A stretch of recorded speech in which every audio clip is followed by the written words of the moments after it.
Masks and social distancing. Right now, the Seattle colleges are all vaccinated campuses as defined by the governor's executive order for higher education. So what does that mean for masks and social distancing? As of now, the Seattle colleges are requiring masks in all indoor spaces on campus. The only exception is if you are in a space where you will not have any chance of interacting with another person, like an individual office with the door closed. But you must have a face mask with you to put on in case someone enters. What about eating?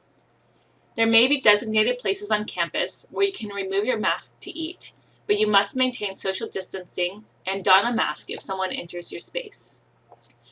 Masks must cover your entire mouth and nose. Face shields are also acceptable, but they must be used with a face covering like a mask. Or they must have a shroud, which is a piece of cloth that goes around the bottom of the face shield, like this one. Just a note, if you are not vaccinated, you will still be required to wear a mask, even if the campus mask mandate is lifted. While we know we must all wear masks on campus now, what should we do when we come across someone who isn't wearing a mask? If someone is not wearing a mask or not wearing one properly, there are several steps you should take, starting with asking the person to wear a mask and letting them know where to get one.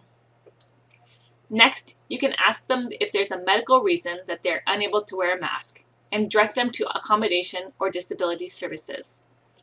Just as an aside, currently there are no masking accommodations or exceptions, but if they claim they're unable to wear a mask, you should direct them to the appropriate services so they can discuss alternatives, such as a different learning modality.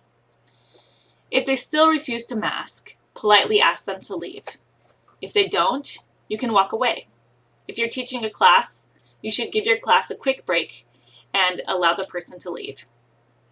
If the person still refuses to leave, you should contact campus security.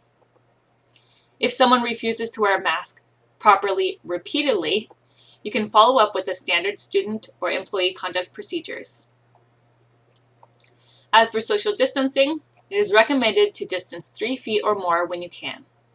Since we are a fully vaccinated campus, it's not required, but still encouraged for vaccinated individuals. Remember that even though it's not required, some people may still prefer to distance, so please respect their boundaries. However, if you are not vaccinated, you are still required to maintain 6 feet of social distancing. Of course, social distancing is required when furniture is specifically distanced, such as in designated eating areas or computer labs. In these cases, furniture should not be moved or rearranged, and the distance determined by the furniture should be maintained. As always, respect others' boundaries and allow for ample space for others who may want more distance. Do you have any questions about your specific situation? Make sure to reach out to your unit administrator.